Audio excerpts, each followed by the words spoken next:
Bonjour à tous.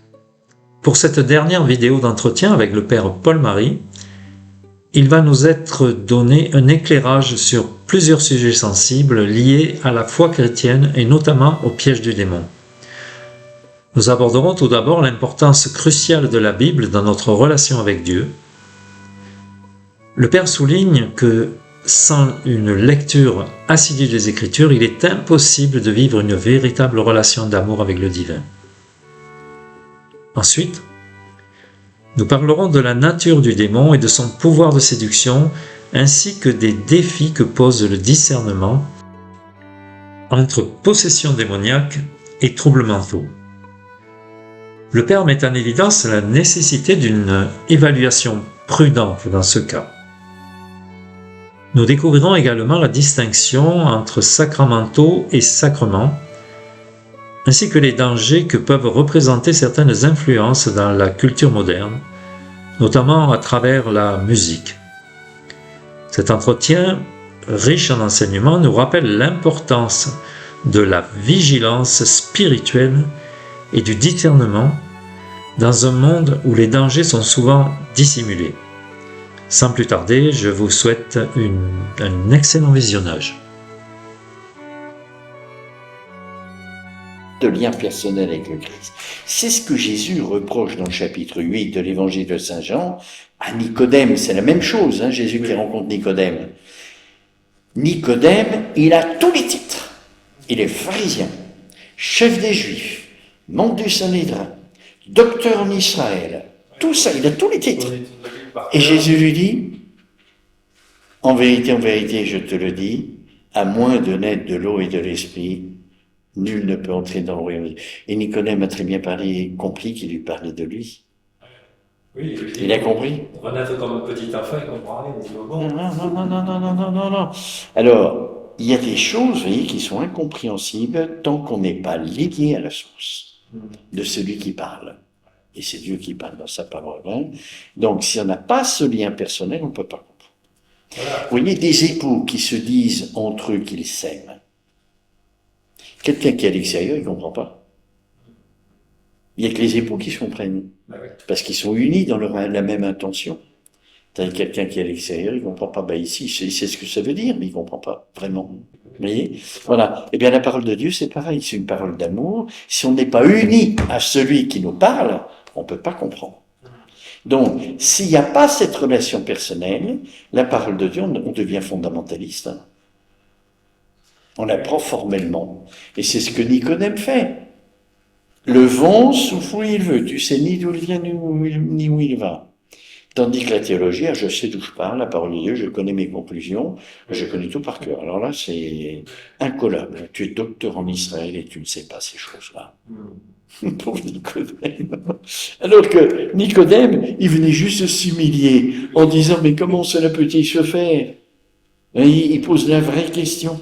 La première fois qu'il a posé la question, quand il a dit à Jésus, mais un homme peut-il naître quand il est vieux, peut-il rentrer une deuxième fois dans le sein de sa mère? Vous voyez, comme il est docteur en Israël, il peut pas dire qu'il comprend pas. C'est pas possible pour un docteur, il peut pas dire qu'il comprend pas. Donc il s'en sort en faisant de l'humour. Vous voyez, parlons sérieusement. Écoute, on est entre docteurs, alors soyons sérieux, quoi. Parlons sérieusement, quoi. Là, tu dis des bêtises, tu dis des bêtises. Tu dis des bêtises. C'est que la deuxième fois qu'elle dit, mais comment cela peut-il se faire? Il dit qu'il comprend pas. Là, cette fois-ci, il dit qu'il comprend pas. Et Jésus, donc, il s'humilie devant Jésus. Et Jésus l'humilie encore plus. Tu es docteur en Israël et tu ne sais pas ces choses-là. C'est pas pour le plaisir de l'humilier, c'est parce qu'il veut lui communiquer quelque chose de plus grand. Et pour lui communiquer quelque chose de plus grand, il faut qu'il soit tout petit. Mais déjà il avait cette volonté d'aller le voir, parce que c'est son honnêteté. Il va voir Jésus, déjà. Oui, parce que Jésus avait fait ce geste dans le temple, de chasser les vendeurs. C'est juste avant la rencontre de Nicodème. Alors quand Jésus fait ça dans le temple, il se comporte comme s'il était chez lui. C'est les grands prêtres qui auraient dû faire ça. Ils l'ont pas fait. Pourquoi ? Parce que les grands prêtres, c'était toujours des Sadducéens qui avaient l'argent. Et ça les intéressait, qui avaient le marché, ils louaient. Oui. Et oui, ne faites pas la maison de mon père une maison de trafic. Lui, il vire tout ça parce que c'est la maison d'adoration. C'est pas la maison du commerce. Hein. Et vous voyez, le démon est subtil parce que ces commerçants, ils avaient une bonne intention. Quand on venait en pèlerinage à Jérusalem, certains venaient de très loin avec des bêtes qui tombaient malades, qui étaient fatiguées. Alors, le sacrifice d'une bête malade, c'est quand même pas génial. Ils se sont dit, on va proposer des bêtes toutes neuves, toutes fraîches. Comme ça, ceux qui viennent de loin, ils trouveront sur place de quoi faire de beaux sacrifices. Vous voyez? Ça, c'est la tentation du démon qui séduit par des choses bonnes en apparence, mais qui derrière, il y a le poison. Les guérisons sont efficaces. Elles sont bonnes en apparence, mais dedans, il y a le poison. Ah oui, parce que c'est ça. Voilà. Alors, et dans le livre de l'Apocalypse, on voit que plus le temps passe, plus le démon fait des mélanges si subtils entre le vrai, le faux, le bien et le mal, que l'homme n'est plus capable de faire le discernement. Donc c'est Dieu lui-même qui va venir nous montrer quel est le discernement. Oui, quand je vous disais ça, moi je pensais pas spécifiquement aux personnes qui ont été baptisées, qui se sont arrivées à l'église. Je pense aux personnes qui sont qui vont à la messe tous les dimanches, Qui pratiquent. etc. Mais Nicodème est un pratiquant. Voilà. Nicodème est un pratiquant, sauf qu'il pense que... Il est plus que pratiquant, parce que lui, en plus, il lit l'Ancien Testament, Voilà. il médite. Mais sans relation personnelle avec Voilà. Dieu. Hein. Vous voyez, c'est ce que dit Jésus, lui donne le discernement dont il a besoin. Comme c'est un théologien, Jésus peut faire des discernements. Il dit, ce qui est né de la chair est chair, ce qui est né de l'esprit est esprit. Nicodème, il est né dans une tradition juive. Vous voyez, il est pharisien. Donc, parmi les juifs, ceux qui en veulent. Hein? Donc, ce qui est né de la chair est chair. Tu es né de la chair, ça ne dépasse pas la chair. Tu es dans une tradition juive, mais tu ne dépasses pas la tradition. Dieu est transcendant avec toutes les traditions. Donc, ce qui est né de l'esprit est esprit. Nicodème croit que parce qu'il est né dans l'église catholique et dans une famille pratiquante, qu'il va être sauvé. Ouais, c'est un peu ça, Nicodème. Hein? Et Jésus lui dit non, ce qui est né de la chair est chair, ce qui est né de l'esprit est esprit. Il faut naître de l'esprit. Oui, c'est la confusion que fait Nicodème. Il croit que parce qu'il est bien né dans une famille catholique pratiquante, ça, c'est bon. C'est bon, je serai sauvé. Parce que je connais ma théologie, je connais mon catéchisme, je connais la pratique religieuse, c'est bon, je suis en ordre. Je suis sauvé. J'ai fait mon devoir. Mais non, pas du tout. Il faut beaucoup plus que ça. Pas protégé. Eh oui, et même pas protégé. Un petit peu si quand même, parce que c'est déjà pas mal, vous voyez, de faire ça. Mais c'est pas suffisant. J'évite quelques dérives. Oui. Et puis la grâce peut passer aussi à travers ça. Hein. Faut pas être trop diabolisé. Hein. Il peut y avoir des choses excellentes, mais c'est pas suffisant. Parce que l'essentiel manque. L'essentiel, c'est notre lien à la source, à Dieu. Pouvoir discerner entre une pathologie psychique et une emprise démoniaque. Ah. Est-ce qu'on a oui. quelques clignotants là, Ah ben il y a des critères, oui, il y a des critères. Mais alors là, c'est très délicat, hein, parce que il peut y avoir les deux. Et souvent il y a les deux. C'est-à-dire il y a une emprise démoniaque et en même temps il y a une pathologie. Hein. Donc c'est pourquoi il est conseillé à l'exorciste de s'entourer de personnes compétentes au point de vue psychologique, psychiatrique, qui eux sont des professionnels et donnent un jugement de spécialiste. Sauf que le jugement dernier revient à l'exorciste. Ça, j'insiste un petit peu là-dessus, parce que les prêtres font des complexes d'infériorité face à des savants. Hein, quand j'avais fait 7 ans de médecine et plus une spécialité psychiatrique, je ne sais pas combien, 15 années d'études, alors que le prêtre, il a fait 5-7 ans d'études maximum, vraiment 5 ans normalement. Hein. Donc ils sont un peu petits devant la finesse d'analyse, devant les discernements du psychiatre, du psychologue, etc. Mais on est dans le monde surnaturel, on est en face du démon. Et donc le plus compétent, c'est pas le psychiatre ou le psychologue, c'est le prêtre. Donc, comme un juge, il s'entoure de spécialistes, mais c'est le juge qui prend la décision. Et donc, il faut faire très attention que le dernier critère, c'est quand même le prêtre exorciste qui doit écouter les spécialistes et en tenir compte dans son discernement. Mais c'est sa responsabilité. Alors, les critères de discernement, c'est très difficile, hein, parce que quand c'est mêlé, comment faire, hein? Et puis ça dépend de quelle pathologie vous avez, parce que vous avez des délires mystiques. Et donc, quand vous usez de l'eau bénie, quand vous usez des sacramentaux, ça réagit, il y a le démon. Non, attention, ça peut être un délire mystique aussi. Hein. Dans le délire mystique, on se prend soit pour le Christ, soit pour le Sauveur, soit pour le démon. Hein. Donc, il faut faire attention, il faut être très très très prudent. Hein. Et ça, alors là, ça demanderait des développements très longs hein, pour bien discerner. Hein. Mais il y a quand même un petit clignotant qu'on peut donner. C'est que quand quelqu'un a une pathologie psychiatrique ou psychologique et qu'on connaît la personne, on voit la crise arriver. Quand c'est le démon, c'est comme ça. Ça arrive à l'improviste et brutalement. Vous voyez, quand c'est... Mais alors, vous voyez, il faut connaître la personne. Si vous rencontrez une personne qui a une pathologie, vous voyez pas la crise arriver et vous avez l'impression que c'est subite. C'est pour ça qu'il faut interroger la famille de la personne qui est en crise pour demander si ce discernement, s'il voit les crises arriver ou si elles arrivent brutalement à l'improviste. Ça suffit pas, hein, mais c'est un petit critère, ça. Déjà, ça donne déjà une appréciation.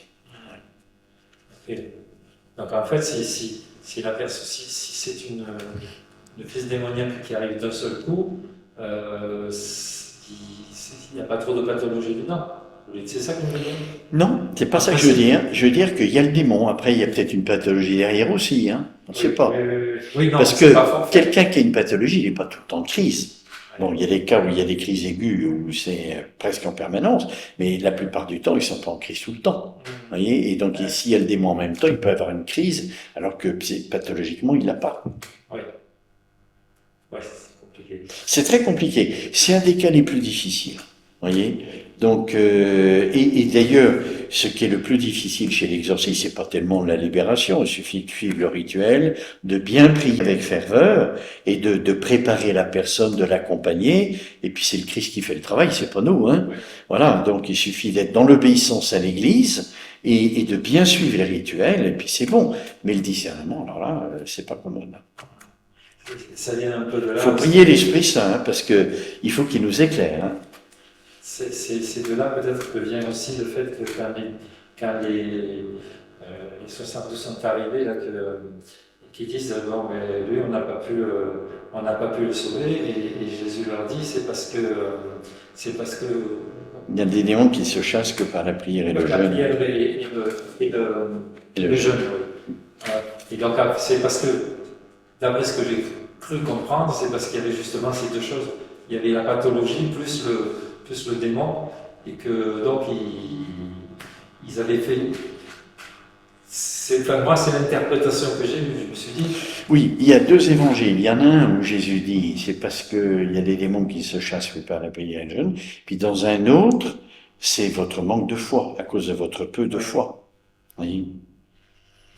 Alors, c'est vrai que l'exorcisme est un sacramental, c'est pas un sacrement, donc qui requiert la foi et de celui qui est exorcisé et de celui qui exorcise. Hein.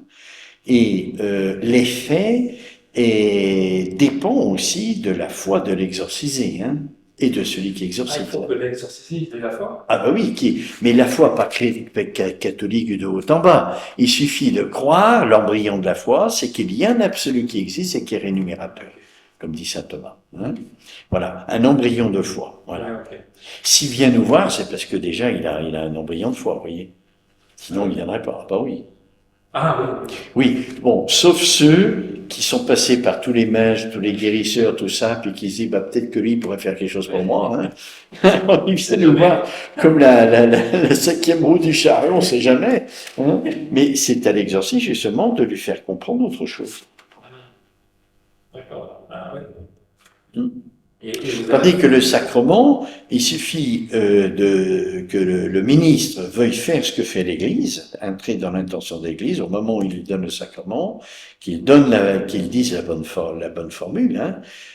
Si l'autre ne coopère pas, un enfant ne peut pas coopérer, vous le baptisez en disant la formule et en faisant ce que fait l'Église. Voyez, ça ne requiert pas la coopération, pas totalement la coopération de la personne qui reçoit. Un petit peu quand même, parce que c'est la foi des parents qui sert pour l'enfant. Oui. Hein. Oui.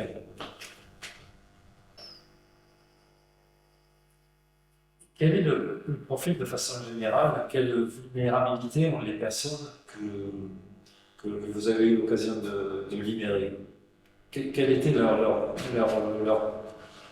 part de fragilité en eux qui a fait que ils sont tombés dans ce piège? Alors, il y a de multiples choses. Hein. Il y a beaucoup, beaucoup, beaucoup de dispositions. Euh, mais surtout, je crois que dans la culture actuelle, ce dont on a parlé, hein, c'est tout ce que comporte notre culture et qui n'est pas finalisé. Vous voyez, la culture de l'image, la culture de la musique, la science, toutes ces choses-là, ça va pas faire qu'on est possédé, hein, mais ça fait qu'on entre dans dans celui qui est le prince de ce monde, comme dit l'Apocalypse, c'est-à-dire qui gouverne le monde et on fait l'œuvre du mauvais au lieu de faire l'œuvre de Dieu. Ensuite, pour l'emprise extraordinaire du démon, faut lui ouvrir les portes. Alors, volontairement ou involontairement, on peut lui ouvrir les portes involontairement. Alors, il y a plusieurs choses hein, qui peuvent... la chose la plus grave, c'est les alliances avec le démon. On fait des pactes avec le démon, vous voyez, pour obtenir la richesse, pour obtenir la gloire, la renommée, la réputation, le succès, tout ce que vous voulez, quoi. Il y a des personnes comme ça? Ah oui, oui, oui, il y a des sorciers qui proposent des pactes, oui, bien sûr. Qui, moyennant finance, ils vous proposent un pacte si vous voulez obtenir ce que vous voulez. Ça, c'est la chose la plus grave. Et puis, il y a beaucoup de pratiques qui se présentent sous la forme de biens et qui sont complètement démoniaques. Et alors là, il y en a plein, hein, toutes les pratiques occultes de guérison énergétique, la plupart. Hein, il y en a qui sont très bonnes, mais il y en a qui sont complètement... Vous voyez, par exemple, le Reiki, hein, qui est la commission doctrinale de la conférence épiscopale américaine, a proscrit le Reiki dans toutes les institutions catholiques, disant que c'était pas compatible avec la foi. Donc c'est quand même un jugement qui est fort. Hein. Moi, je vous conseille de lire le petit livre qu'a écrit le Père Verlinde à ce sujet. Je connais bien le Père Verlinde parce qu'on a coopéré ensemble dans plusieurs colloques. Hein. Et c'est un savant, cet homme-là. Hein. Il est un doctorat en chimie nucléaire et il a travaillé au CNRS. Enfin, c'est un savant, quoi, un vrai savant, un scientifique de haut niveau. Et il a écrit, alors quand il fait des études, je peux vous dire, il le fait comme un scientifique, c'est-à-dire de façon très précise, très argumentée, très imparable, quoi. Et donc, il s'est mis à étudier le Reiki, et il a écrit un petit fascicule résumé qui se lit en 2 heures peut-être, hein, il y a très peu de pages, qui s'appelle Le Reiki, aux éditions bénédictines. Alors il doit être épuisé en ce moment, je sais pas, mais il coûte pas cher du tout, et il montre que le Reiki est démoniaque, complètement démoniaque. Et il se sert pour ça de citations de maîtres Reiki. Il y en a un, par exemple, qu'il cite, et au 3e degré de l'initiation, le maître dit, si on te demande comment tu t'appelles, tu peux répondre, je suis. C'est signé, c'est signé. Ah oui. Voilà. Oui, Alors, peut-être que tous les maîtres Reiki disent pas ça, mais qu'il y en a un qui dit ça, c'est déjà, ça discrédite un peu l'ensemble. Il y a une initiation, oui, une initiation occulte. Donc ça, c'est pas bon. Hein. Et on a accusé l'Église d'avoir aussi un rite initiatique. Hein, c'est-à-dire le baptême, l'Eucharistie, la confirmation, il y a des rites, hein, des étapes, mais c'est pas de l'ésotérisme parce que c'est public. Et on explique ce qu'on fait à tout le monde, et tout le monde peut y accéder. L'initiation occulte, ésotérique, hein, ça veut dire caché, caché. Voilà. Le salut par la connaissance. Oui, c'est très démoniaque parce que c'est un peu la caricature démoniaque de la révélation. Nous sommes sauvés par les Écritures qui nous révèlent. Salut par la connaissance, mais c'est pas la connaissance qui nous sauve, hein, c'est l'amour. Mais la connaissance nous permet d'aimer en vérité. Voilà, et d'aimer en vérité. Que pensez-vous des horoscopes à partir du matins? Mais je vais vous dire une chose, par rapport à l'horoscope, là c'est toujours le mensonge du démon.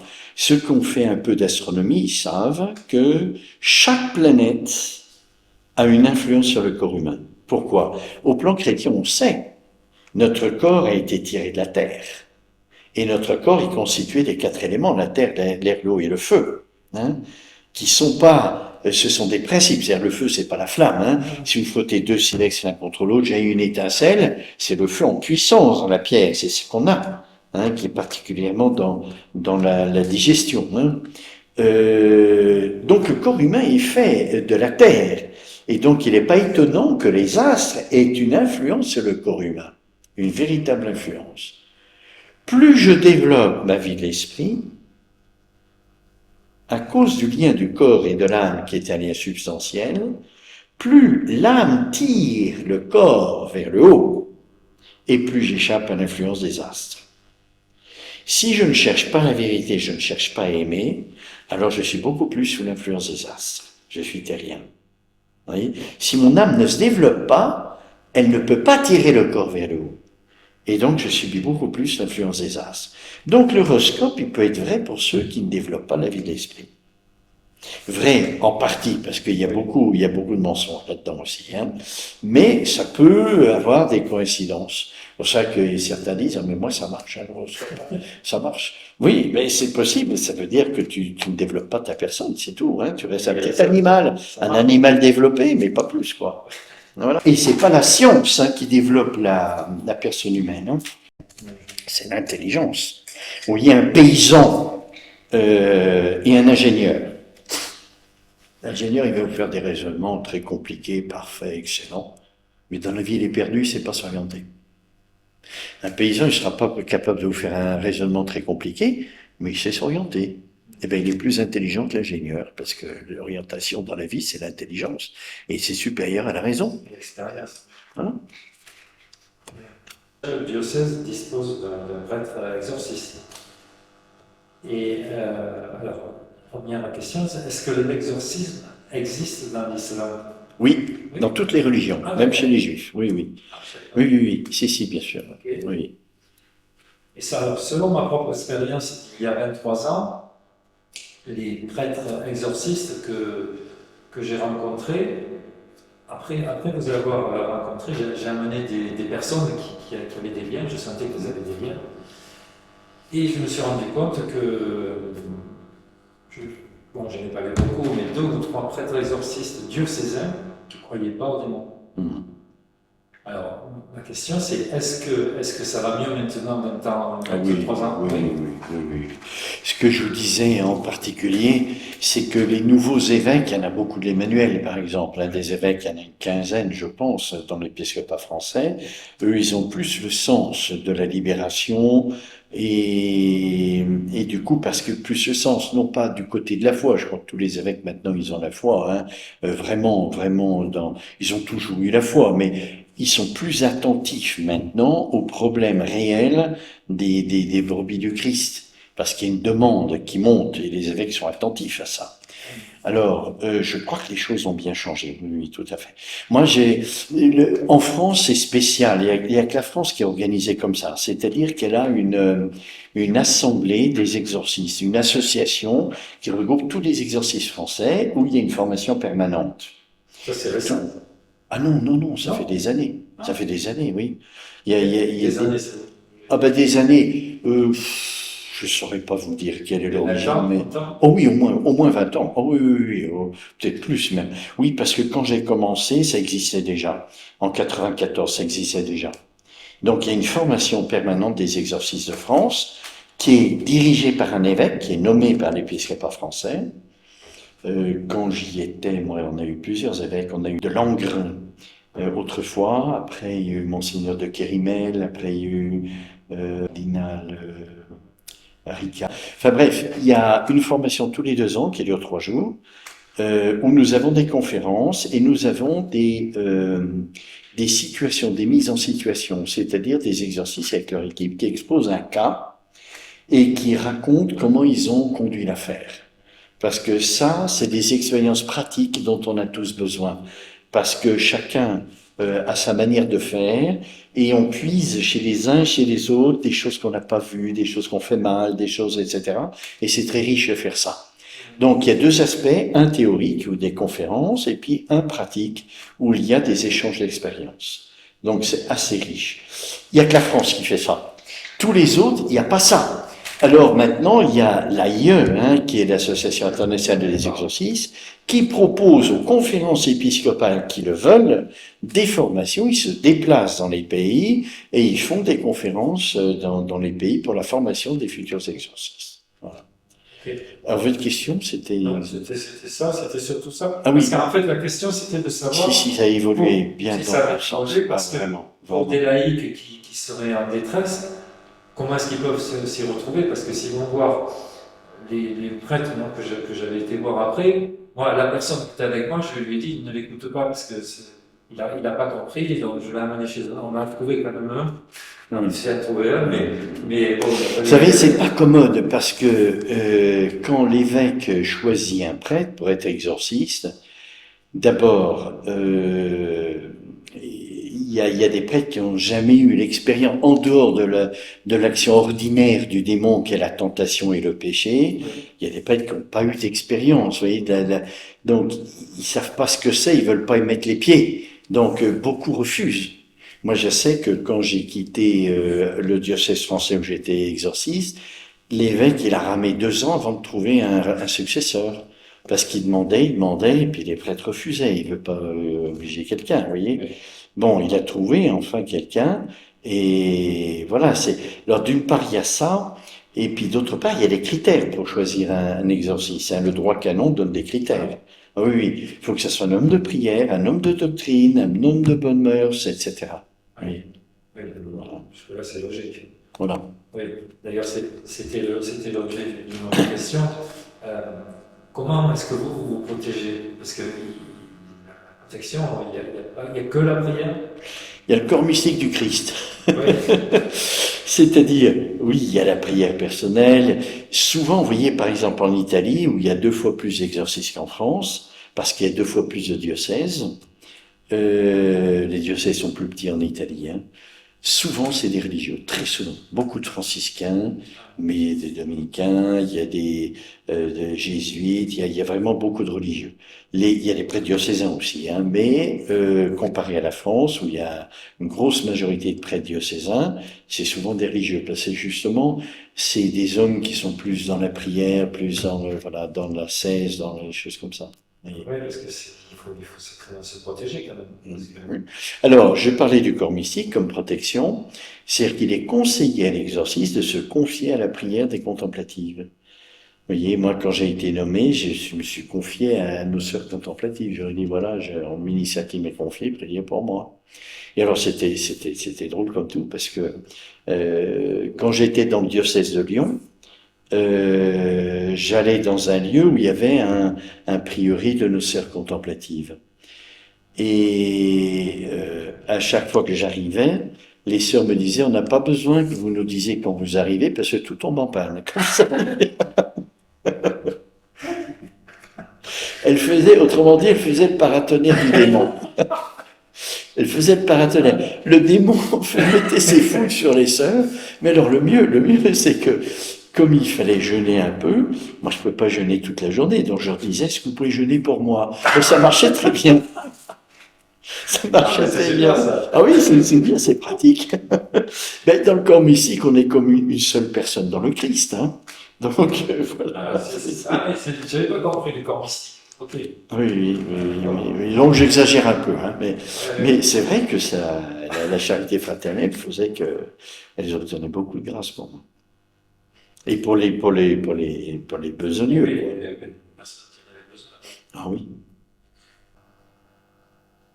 Est-ce que vous avez quelque chose à rajouter bien comme ça?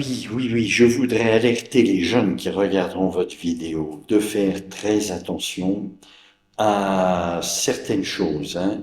Je vous ai parlé en privé de la cogitative, hein, et je voudrais alerter les jeunes sur ce phénomène. C'est-à-dire que nous avons une faculté en nous qui s'appelle la cogitative, qui n'a rien à voir avec le fait de cogiter, mais qui est une alliance entre la vie sensible cognitive et la vie sensible affective. Comme au niveau spirituel, il y a le libre arbitre qui est une alliance entre l'intelligence et la volonté. Heureusement qu'on a cette faculté parce que ça nous permet d'avoir des réflexes, d'avoir des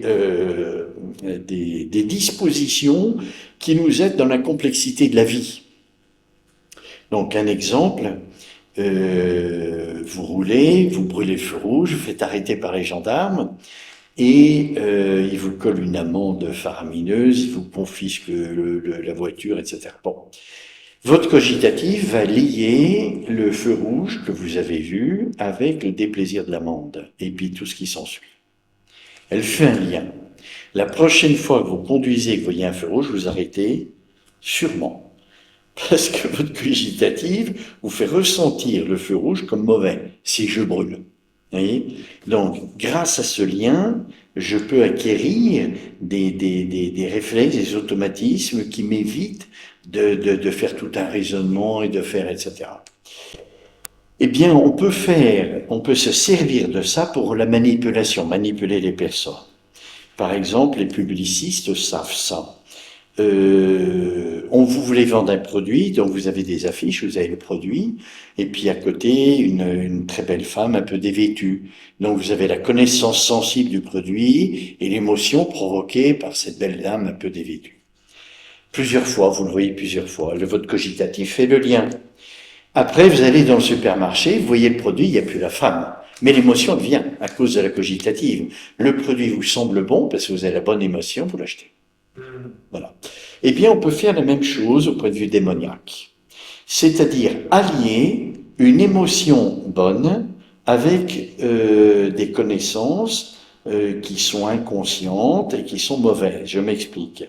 Vous prenez une musique extraordinaire, très harmonieuse, rythmée, un peu juste ce qu'il faut, en fait tout à fait bien. Et puis dedans, vous avez des paroles que vous ne comprenez pas, en sanskrit par exemple, hein, et qui sont des appels aux démons. Votre cogitatif fait le lien avec les deux. Et quand vous aimez la musique, eh ben, vous écoutez la musique, vous la fredonnez, et vous dites les paroles que vous ne comprenez pas en même temps. Et vous appelez le démon sans le savoir. Alors, même si j'y crois pas, c'est efficace. Ça ne veut pas dire que je serai possédé ou infesté. Hein. Si je suis un bon chrétien, il n'y a pas de danger. Quoique, hein, parce que parfois on se croit bon chrétien, on n'est pas vraiment. Hein. Même moi, hein, on est tous des débutants dans la vie chrétienne. Hein, on finira au ciel, hein, c'est la fin. Hein. Mais c'est le principe de la magie. Oui, si je fais comme ça, vous savez qu'il faut venir. C'est-à-dire vous vous levez, vous venez. C'est quand même très performant comme geste. Je dis rien, je fais un geste, je fais lever une personne et elle la fait venir à moi. Mais c'est un geste conventionnel. En Italie, on fait comme ça. Ça veut dire que c'est conventionnel le geste. Hein. Eh bien, il existe la même chose avec les démons. Il y a des conventions entre les hommes et les démons, ça s'appelle des formules magiques. Je dis la formule, le démon il vient parce qu'il y a une convention. Donc, si je mets des formules magiques sur une musique extraordinaire, entraînante, eh bien, j'appelle le démon sans le savoir et il vient quand même. Alors, c'est dangereux. Et il faut savoir qu'il y a des groupes qui font ça. Ben, je ne vais pas donner de nom, mais il faut être attentif. Ouais. Pareil, dans les concerts dans les concerts des discothèques, hein, on peut aujourd'hui mettre en transe, c'est-à-dire en état de conscience modifié, n'importe qui, c'est une question technique. Donc je vous ai parlé d'une technique, il y en a une autre, qui est... oui, c'est la techno, c'est ça. J'ai eu la chance de faire connaissance d'un directeur artistique du plus grand festival de technique dans le monde qui se passe à Berlin. C'est un Polonais. Alors, comme tous les Polonais, il était chrétien. Plus pratiquant, loin de l'Église. Mais il avait quand même un fondement. Et puis un jour, le directeur du festival lui demande, comme directeur artistique, d'organiser, etc. Puis il voit qu'il y avait des symboles un peu bizarres. Il va voir son chef, puis il dit, mais qu'est-ce que c'est ces symboles-là, ces croix noires renversées, ces trucs, c'est quoi ça? Et puis il lui dit qu'il était sataniste. Alors il a pris peur, parce qu'il était polonais, donc avec fondement chrétien, il a pris peur. Et puis à ce moment-là, oh là là, j'ai déjà passé une heure. Et à ce moment-là, il a eu une apparition de l'archange Michel qui lui a dit, est-ce que tu crois en Dieu? Oui. Est-ce que tu veux être sauvé? Oui. Alors suis-moi. Et il s'est passé la même chose que pour Pierre lorsqu'il est sorti de prison. Il a suivi l'archange, il est sorti du camp parce que ce camp, après, il est barricadé, il est surveillé, il ne pouvait pas sortir. Ouais. Avec des hommes armés. Hein. Ah bon? Ah oui. Ouais. Et donc, il a passé à travers toutes les barrières. Et une fois qu'il est sorti du camp, l'archange a disparu. Il raconte ça, il fait des conférences maintenant partout dans le monde pour raconter ça. Il a gardé des vidéos de ces assemblées. Et alors, avec le père Benoît Domergue, dont je parlais, là, on a fait des études ensemble sur, voilà, sur les groupes de musique. Quand vous sautez comme ça, c'est très fatigant, hein, quand vous sautez pendant des heures, des heures. Il y a un moment où vous dépassez le seuil de fatigue. C'est-à-dire, c'est épuisant, mais si vous dépassez le seuil de fatigue, vous continuez de sauter, vous avez l'impression d'être en pleine forme. Alors vous êtes épuisé. Ça vous fait rentrer dans un état de conscience modifié. C'est une autre manière de manipuler les personnes et de les rendre perméables à toutes sortes d'influences. Alors quand vous faites les deux en même temps, vous voyez que vous sursaturez dans les salles de concert les 5 sens, de sorte que l'imagination soit saturée, que l'intelligence n'a plus la possibilité de prendre du recul et que vous sautez en même temps. Là, vous mettez des gens dans les conditions de... Voilà, ah oui, ils peuvent être manipulés facilement.